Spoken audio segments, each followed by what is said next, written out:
Stop the funeral! Mama's still alive! The cry of a terrified 7-year-old girl shattered the heavy silence of the church hall. Gasps rippled through the mourners like wildfire. The priest froze mid-prayer, his Bible trembling in his hands. All eyes turned toward the tiny voice. Chimamanda, a bright-eyed girl with tear-streaked cheeks, standing beside her mother's white casket. The man at the front, Dr. Chike Madu, the grieving husband, or so everyone thought, turned sharply. His face went pale, then dark. "Manda, what are you saying?" he barked, but the little girl wasn't backing down. "Daddy, Mama moved. She's breathing." The hall erupted in murmurs. Women covered their mouths, men exchanged glances, and some rushed forward. What would you do if your child shouted this in the middle of a funeral? Hit like if you've ever been betrayed, and comment below where you're watching from. 2 men lifted the casket lid. Gasps turned into chaos. The woman inside, Ngozi Madu, had tears sliding down her closed eyes. Her lips trembled slightly. She wasn't dead. The priest stumbled back, whispering, "Dear Lord." Nurses from the nearby hospital who had attended the ceremony rushed forward. One checked her pulse. "She's alive! Get her out, now!" The church turned into a storm. Dr. Cheek froze. His face didn't show joy. It showed fear. As the nurses worked frantically, a woman from the crowd, Ifunanya, a young lady dressed in a tight red gown, stared at Cheek. There was something about her smirk, cruel, mocking, knowing. Ngozi's body was quickly carried into an ambulance. Chimamanda clung to her grandmother, crying uncontrollably. Cheek didn't follow. He stood still, sweating. "Chike!" Mama Ifeoma, Ngozi's mother, screamed. "Your wife is alive! Why are you standing there?" He forced a fake smile. I'm just shocked." But his eyes darted toward Ifunanya, who subtly nodded at him before slipping out of the church through the side door. At the hospital, chaos continued. Ngozi's pulse grew stronger. The doctors whispered among themselves, wondering how she had been declared dead. Mama Ifeoma gripped Chiki's arm. "How could this happen? She was healthy, then suddenly collapsed. Are you sure she wasn't poisoned?" Chike yanked his arm away. "Madam, please stop accusing me. The hospital report said cardiac arrest." But his voice trembled. He couldn't meet her eyes. In a quiet corner, Chimamanda sat by her mother's hospital bed, holding her limp hand. "Mummy, wake up! Please wake up!" Cheek's phone buzzed. It was a message from Ifunanya. "You said she was gone. What now?" He glanced around nervously, then slipped out into the hospital corridor. He typed back, "She wasn't supposed to wake up. The drug should have stopped her heart completely." Before he could hit send, a nurse turned the corner. He quickly pocketed his phone. That night, Ngozi opened her eyes briefly. Her voice was faint. "Chika? Why?" Chike froze beside her bed. His heart pounded. He thought she was unconscious. "What did you say?" he asked, forcing a calm tone. Ngozi's eyes fluttered half open. "You tried to kill me." Her monitor beeped faster. Chika stepped closer, his voice low and sharp. "You don't know what you're saying. Rest, Ngozi. Everything's fine." But Ngozi's trembling lips whispered again. "Our daughter. She knows." His eyes widened. He turned, realizing Chimamanda was standing by the doorway, eyes filled with tears. "Daddy," she whispered, "you hurt Mummy." For a split second, their eyes locked. Father and daughter, truth hanging between them like a blade. Then suddenly, Ngozi's monitor flatlined. "Doctor! Nurse!" Cheek shouted, pretending panic. But this time, Chimamanda screamed too. "No! Daddy, don't touch her again!" The medical team rushed in. Chike backed away, breathing heavily, his shirt soaked in sweat. As the doctors surrounded Ngozi, one nurse pulled out a syringe from under the bed. Half empty, still dripping. She frowned. "Who used this?" Mama Ifeoma stormed in just as the nurse raised the syringe. Her eyes went straight to Cheek. He froze. The nurse looked between them. "Sir, this wasn't from our ward." The room fell silent until Ngozi gasped, weak but alive. Everyone turned to her bed. Her eyes opened slightly, voice shaking. It was him. Gasps filled the ward. Cheek's face went white as chalk. "Mama!" Chimamanda screamed, sobbing with relief. But before anyone could react, Chike bolted for the door, running out of the hospital like a guilty man caught by heaven itself. Cliffhanger. Ngozi is alive, but barely. The truth has slipped out, and the man she trusted most has just fled into the night. The night Chike ran from the hospital, Lagos rain poured like a curse. Thunder cracked above the city as he jumped into his car, trembling, muttering to himself. She should have stayed dead. She should have stayed dead. His phone buzzed again. A message from Ifunanya. You fool. Now everyone knows. What's the plan? He ignored it and drove faster through the wet streets of Victoria Island. His mind was spinning. Ngozi's voice echoing, You tried to kill me? And Chimamanda's tearful face flashing in his memory. Meanwhile, inside the hospital, Mama Ifeoma refused to leave Ngozi's side. Her heart ached watching her daughter hooked up to machines. Lord, don't let evil win, she whispered. Ngozi stirred, her lips cracked and weak. Mama, my child, rest. You've been through too much. Mama, he wanted me gone, she said in a trembling whisper. He wanted my insurance money. And Ifunanya, she's part of it. Mama Ifeoma's eyes widened. That woman who kept following Chike around the funeral? Ngozi nodded faintly. She's pregnant. He said it's his. Tears slid down her cheeks. They planned to start a new life once I was buried. Mama Ifeoma's fists clenched. Over my dead body. As dawn broke, police arrived at the hospital. The nurse who found the syringe had reported it as attempted murder. But Chike was nowhere to be found. His office was locked, his phone switched off. Detective Femi Oho, a calm, sharp-eyed man in his 40s, approached Mama Ifeoma. Madam, we'll need a statement from your daughter when she's strong enough. But we'll find him. Please, don't let him hurt anyone else, Mama Ifeoma pleaded. 2 days later, Ngozi woke again, stronger. Chimamanda was by her bedside, coloring on a piece of paper. When she saw her mother's eyes open, she squealed, Mummy, you came back. Ngozi smiled weakly, stroking her hair. Because you called out, my angel. You saved me. But Daddy said you were sleeping forever, Chimamanda said innocently. Ngozi's smile faded. Don't worry about Daddy. Mummy's here now. As she spoke, she saw something. A small camera hidden behind the curtain. Her nurse came in just then, following her gaze. Ah, Ma, that wasn't there yesterday. The nurse called security. The camera was retrieved, and the memory card revealed footage of the hospital room, including the moment the syringe was found.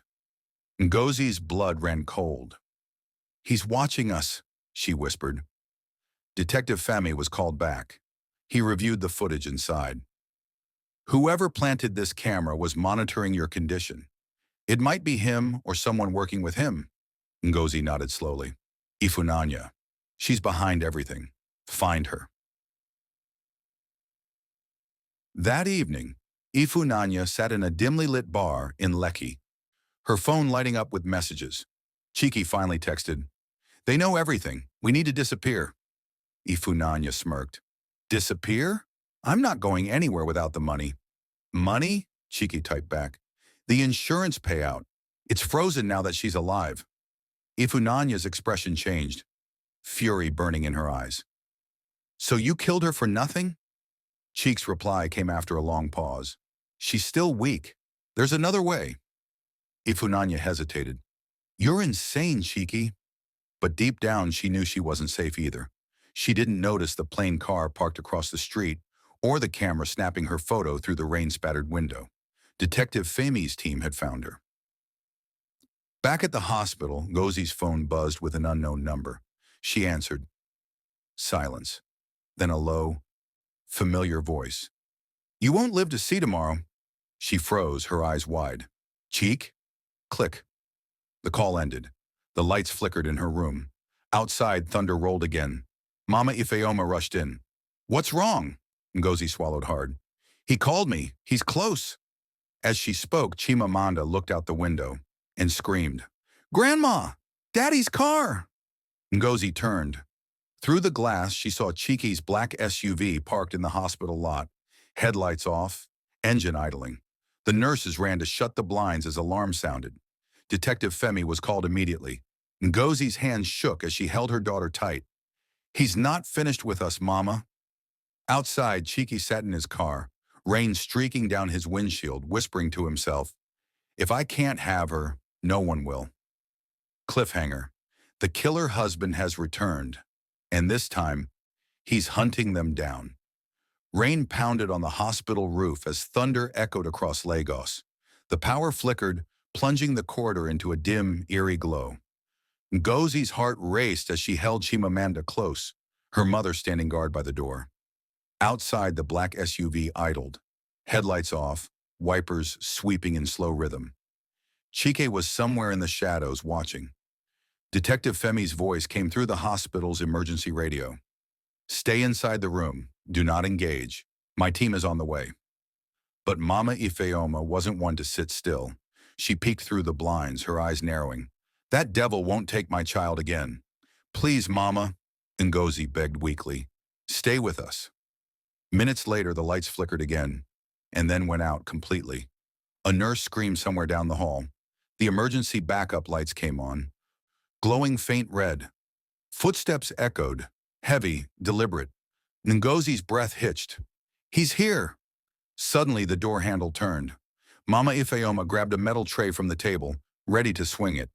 But it wasn't Shiki. It was Detective Femi and two officers. "Everyone stay calm," he said firmly. "We've locked down the exits. His car is empty, but he's close. Please protect my daughter," Ngozi pleaded. "You have my word," Femi said, his jaw tight. "But you must be moved to a safer location tonight." While officers prepared the transfer, Ifananya's phone rang. She was pacing inside her Lekki apartment, fear and frustration battling on her face. "Cheek, what are you doing? You're at the hospital, aren't you?" His voice came cold through the line. "She's ruining everything. I can't let her live." "You've lost your mind. The police are watching me. They came to my salon today. We're finished." He laughed bitterly. "You think I'll go down alone? If I'm caught, I'll tell them who gave me the poison." Ifunanya froze. "You wouldn't dare." "Try me," he hissed. Then the line went dead. Fear twisted in her gut. She looked around the apartment and noticed her door slightly open. Her breath caught. Someone had been there.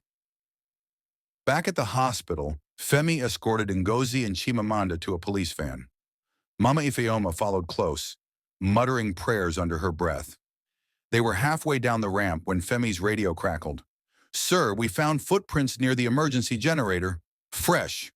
He tensed. "Move faster." As they reached the parking lot, lightning split the sky. And there he was. Cheek stepped out from behind an ambulance, soaked, eyes burning with rage. "Leave them!" Femi shouted, drawing his weapon. Cheek laughed darkly. "My wife! My daughter! They're mine! Daddy, stop!" Chimamanda screamed, tears streaming down her face. For a second, something flickered in his eyes. Pain, regret. Then madness took over again. He charged forward. A gunshot cracked through the rain. Cheek froze mid-step, eyes wide, clutching his arm. Femi lowered his gun. "Don't make me shoot again." But instead of surrendering, Cheek staggered back, still glaring at Ngozi. "You can't hide forever. This isn't over." Officers tackled him to the ground. He struggled, shouting, "You'll pay for this, Ngozi! You all will!" Ngozi collapsed in tears as they dragged him away. Chimamanda clung to her tightly, whispering, "Mummy, it's okay now. He can't hurt us." But as Cheek was shoved into the police van, Femi noticed a strange smirk on his face, like a man who still had cards to play. Later that night, at the station, Femi sat across from him during interrogation. "Why did you do it, Chika?" He leaned back, eyes glinting. "You think she's innocent? Ask Ngozi what she did before our marriage fell apart." Femi frowned. "What are you talking about?" Chike smirked. "She's not the angel she pretends to be. I didn't start the betrayal. She did." Femi leaned forward. "You tried to murder your wife. And she tried to destroy me first," Cheek spat. "Check her accounts. You'll see." The detective paused. Something in Cheek's voice sounded too certain. Could there be another side to this story? Back at the safe house, Ngozi couldn't sleep. Mama Ifeoma was dozing in the corner, and Chimamanda lay curled up beside her. Ngozi picked up her phone, scrolling through her old messages, and stopped when she saw a text from years ago before everything fell apart. Ngozi, if you don't tell Chiki the truth, I will. Anonymous. Her breath caught. She remembered that number. It wasn't Ifunanya's. It belonged to someone else entirely. Her hands shook as she opened her old photos. One image made her heart stop. A picture of her and another man, taken just months before her collapse. The truth she buried years ago was coming back to life. Cliffhanger. Ngozi realizes Chike might not be the only one with secrets, and her own past betrayal could destroy everything she's trying to protect. Ngozi sat upright in bed, her hands trembling as she stared at the old photograph glowing on her phone screen. The picture showed her laughing beside a man who wasn't her husband, a man she once swore she'd never see again. His name was Ikenna Okafor, Cheek's former business partner. Tears filled her eyes. She whispered to herself, "Oh God, what have I done?" 7 years ago, when her marriage began to crumble, Cheek was rarely home. He spent his nights working late, and she spent hers crying alone. Ikenna had been her comfort, kind, attentive, understanding. Their friendship had crossed the line one night, and ever since, she'd buried the memory deep. But someone had known. Someone had kept the evidence and used it to blackmail her. Her phone buzzed again. A message from an unknown number appeared. "I told you secrets always come back. Now your husband's arrest won't save you. The real game is just starting." Ngozi's heart pounded. She threw a glance toward her sleeping daughter, then whispered a prayer. Meanwhile, at the police station, Detective Femi studied Chiki through the interrogation glass. The man looked calm now, too calm for someone just caught trying to kill his wife. "Sir," the officer beside Femi said, "we checked Ngozi's financial records. 2 years ago, she transferred a large sum to someone named Ikenna Okafor. No reason listed." Femi frowned. "Find out who he is." Morning broke over Lagos with the city already buzzing. Vendors calling in the markets, yellow Danfo buses honking, gospel music echoing from roadside shops. But in the quiet suburb where Ngozi was hiding, unease hung in the air. Mama Ifeoma returned from morning prayers, clutching her rosary. "Ngozi, I had a dream. Evil still circles this family. We must be careful." Ngozi forced a smile. "We'll be fine, Mama. The police are watching." But she couldn't shake the feeling that someone else was watching them too. Later that day, Detective Femi arrived with news. "Ngozi, do you know a man named Ikenna Okafor?" Her stomach turned. "Yes, I did. Years ago." "He's gone missing," Femi said. "We traced messages sent to your phone. They came from his old number. But the location points to someone else. Someone close to your husband." "Ifunanya?" Ngozi asked. Femi nodded slowly. "We think she's using him to blackmail you both." Ngozi buried her face in her hands. "She won't stop until we're destroyed." That night, as Chimamanda slept, Ngozi scrolled through her messages again. She typed a reply to the anonymous number. "Who are you? What do you want?" A reply came instantly. "Come alone to the old Madhu clinic tomorrow night. Bring your phone. No police." Ngozi's hands shook. That clinic had belonged to Cheek's family, abandoned years ago. Mama Ifeoma begged her not to go, but Ngozi was desperate. "If I don't end this, they'll never leave us alone," she said. The next evening, she arrived at the old clinic. The building loomed dark and broken, its sign faded and vines crawling up the walls. The air smelled of dust and secrets. "Hello," she called out. "I'm here." A figure stepped from the shadows, tall, elegant, her red dress glinting under the moonlight. It was Ifunanya. Ngozi's breath caught. "You?" Ifunanya smiled coldly. "Surprised. You really thought your husband acted alone?" "You poisoned me," Ngozi hissed. "You almost killed me." Ifunanya tilted her head. "Almost. But let's be honest. You're not innocent either. You think I didn't know about Ikenna? About your affair?" Ngozi froze. Ifunanya stepped closer, her heels clicking on the dusty floor. Ikenna told me everything before he disappeared. You betrayed your husband first, and when he found out, he planned to kill you. I only helped him finish the job. Ngozi's voice broke. You're lying. Ifunanya pulled out her phone and pressed play. A voice recording filled the air. Chiki's voice saying, she thinks I don't know about Ikenna, but I'll make sure she never humiliates me again. Ngozi staggered backward, tears spilling down her face. Ifunanya's voice softened mockingly. Now you see? You're both guilty. But here's the difference. I'm still standing. She raised her hand, revealing a small vial. Round 2, Ngozi. This time you don't wake up. Suddenly, a beam of light flashed through the broken window. A police siren. Drop it! Femi's voice roared. Ifunanya cursed and turned to run. Officers flooded the building, chasing her through the corridors. Ngozi collapsed, shaking, as Femi rushed to her side. You shouldn't have come alone, he said firmly. I had to know the truth, she sobbed. She was right. I did betray him once, but I didn't deserve this. Femi helped her up.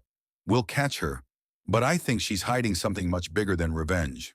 Outside, in the chaos of flashing lights, an officer called out, Sir, we found something.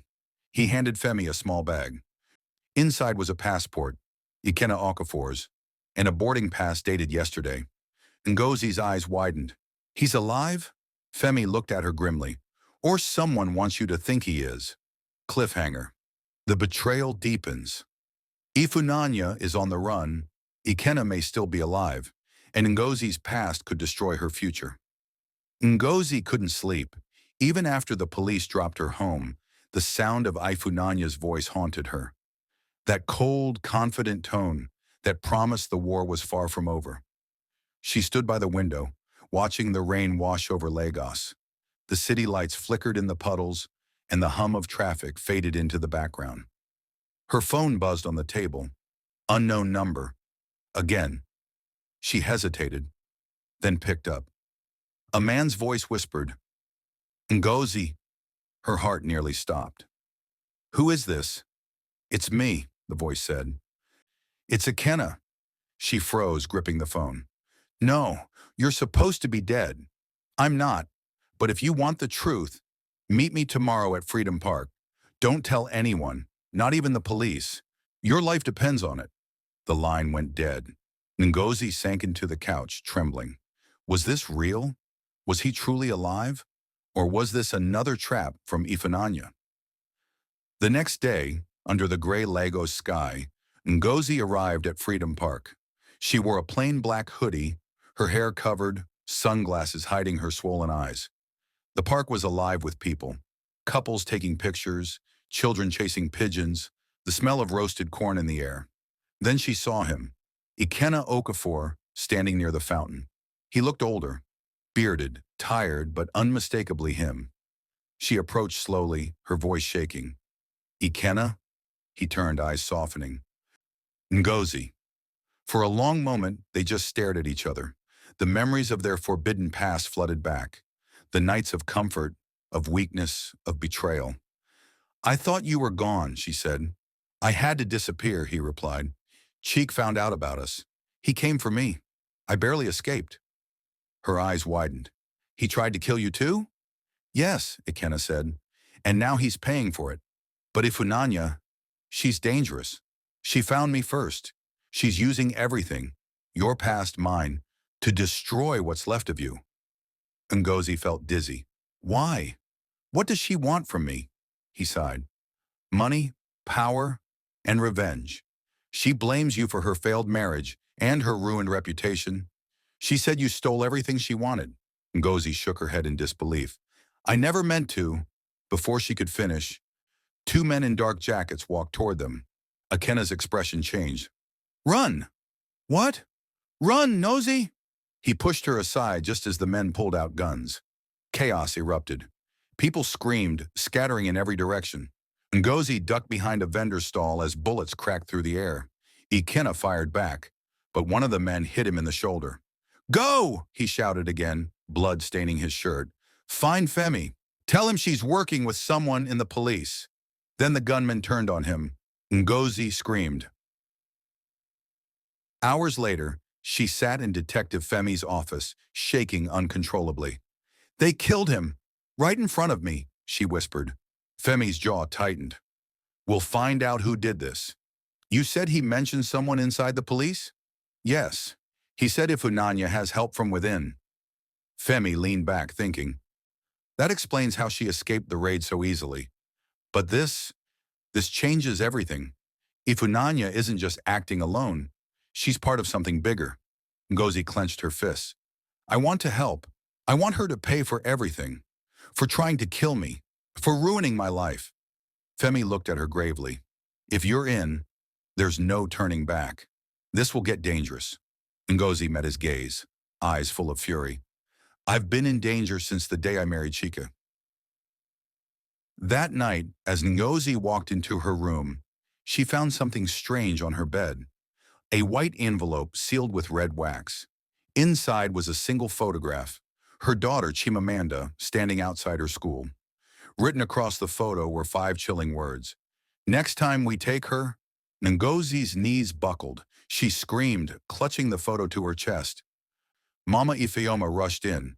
"Ngozi, what is it?" Ngozi couldn't speak. Tears streamed down her face as she whispered, "They've taken everything from me, and now they want my child." Cliffhanger. Ifunanya's revenge has turned deadly, and Chimamanda is the next target. Ngozi must choose between fighting back or losing everything she loves. Ngozi sat on the edge of the bed, clutching Chimamanda's photo as her entire world crumbled around her. The night air outside was heavy, the distant sound of thunder rumbling over Lagos. Mama Ifeoma knelt beside her, her voice trembling. "My daughter, who could do such evil?" Ngozi's lips quivered. "Ifunanya. She wants to break me. She killed Ikenna. And now she's coming for my daughter." Mama Ifeoma gasped, her wrinkled hands gripping Ngozi's arm. "Then we must leave this city. Tonight." But Ngozi shook her head. Her eyes burned with tears and fury. "No, Mama. Running won't stop her. I'm done being afraid." She stood up, walked to the mirror, and stared at herself. A mother, a widow, a woman betrayed, but still standing. If she wants a war, she'll get one. At dawn, Detective Femi arrived at Ngozi's compound. He looked exhausted, his shirt wrinkled, his gun holstered loosely at his side. "Ngozi," he said quietly, "I traced the message that came with the photo. It was sent from a burner phone near Lekki, somewhere around the old warehouse district." Ngozi frowned. "That's where Chike used to store his construction equipment before he died." "Exactly," Femi said. "If Ananya's probably using one of his old connections." He paused. "But there's something else. One of my colleagues, Inspector Bashir, has been acting strange. He accessed your file without authorization. Ifunanya's insider might be him." Ngozi's heart pounded. "Then we can't trust anyone from your station." "Not even myself," Femi admitted grimly. "We'll have to move quietly." He handed her a small black phone. "Use this. It's secure. I'll keep Chimamanda under surveillance at her school. No one will touch her, I promise." Ngozi nodded, tears welling. "Thank you, Femi." Their eyes met, heavy with tension, unspoken fear, and something deeper neither dared to name. Later that day, Ngozi walked into the old construction yard. The place was empty, except for a few rusted trucks and broken scaffolding. She stepped cautiously, each sound echoing in the stillness. Then she saw movement, a figure in a black veil standing near the gate. "Ifunanya!" Ngozi shouted. The woman turned slowly, her red lips curling into a sinister smile. "Ngozi, finally you came." Ngozi's fists clenched. "Why drag my daughter into this? Haven't you done enough?" Ifunanya tilted her head. "Enough? You took everything from me. My husband, my peace, my name, and now you pretend to be the victim? I never wanted your life," Ngozi snapped. "I just wanted to survive his cruelty." Ifunanya's expression hardened. "You survived because of me. I was the one who warned you that night Chiki went mad. I could have let him finish you, but I didn't. And how do you repay me? By crawling into another man's arms. My fiancé." Ngozi's eyes widened. "Ikenna was never yours. "He was mine," Ifunanya screamed, voice echoing off the metal walls. "Until you destroyed everything." Suddenly, a loud click echoed behind Ngozi. She turned. One of Ifunanya's men was holding a gun. "Take her," Ifunanya ordered coldly. Ngozi struggled as they grabbed her, forcing her to her knees.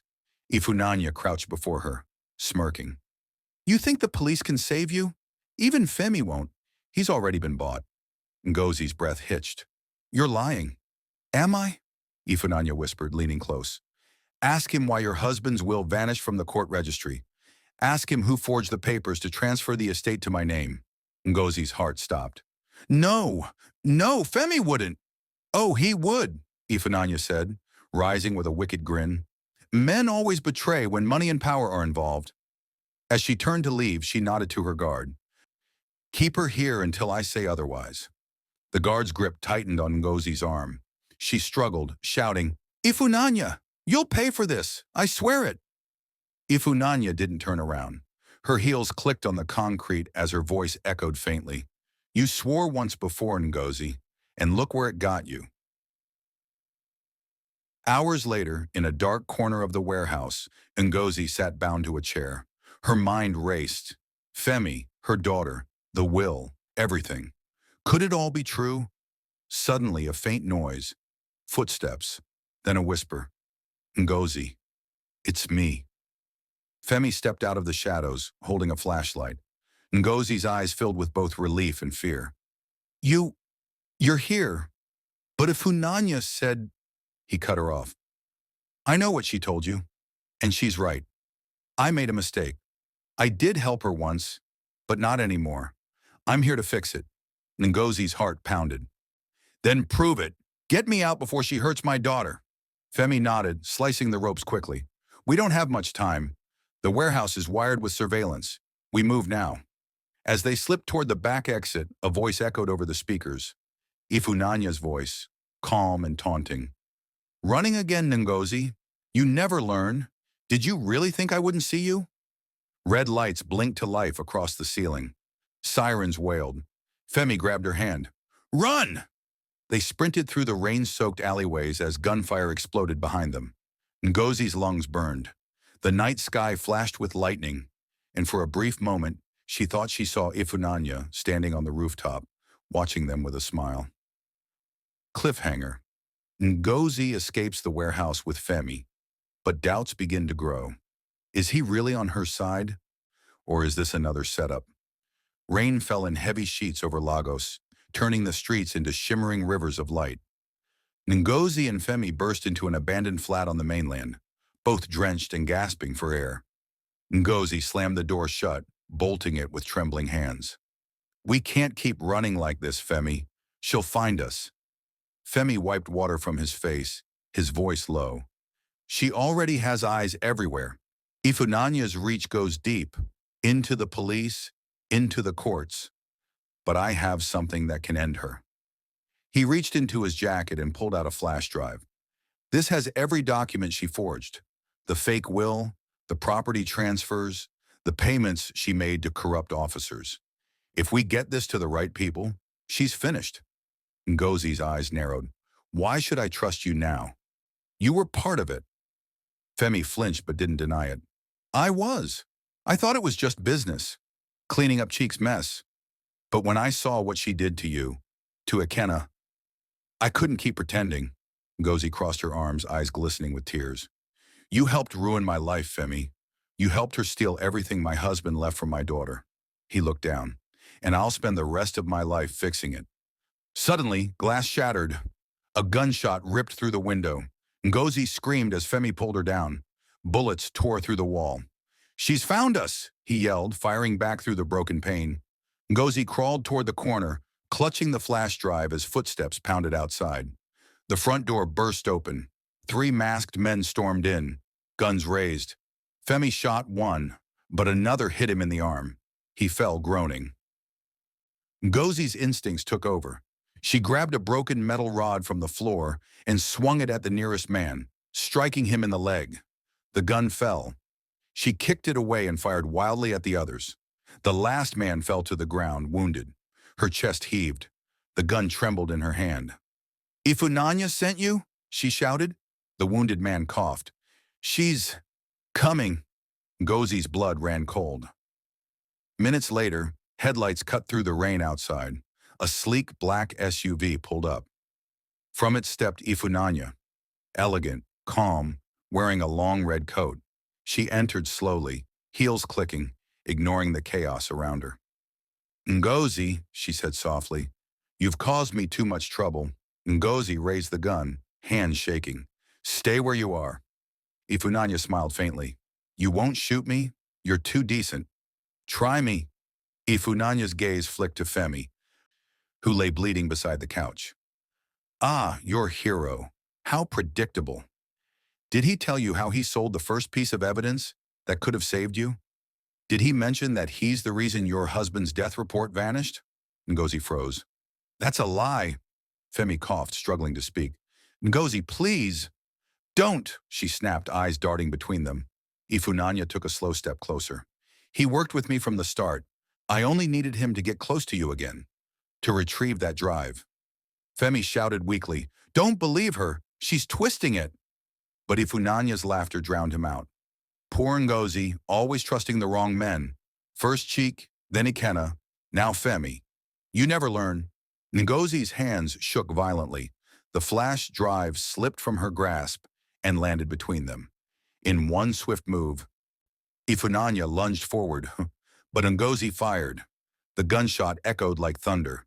Ifunanya staggered back, eyes wide in disbelief. Blood bloomed across her chest. She fell to her knees, staring at Ngozi. You finally did it. Ngozi's breath came in ragged gasps. You left me no choice. Ifunanya gave a faint, bitter smile. Maybe now, you'll understand what it means to lose everything. Then she collapsed. Hours later, police sirens wailed through the dawn. The warehouse where everything had started was now a crime scene. Ngozi sat in the back of an ambulance, wrapped in a blanket, watching as officers carried Ifunanya's body away. Detective Olenka, Femi's superior, approached. You did well, Mrs. Okafor. We verified the documents.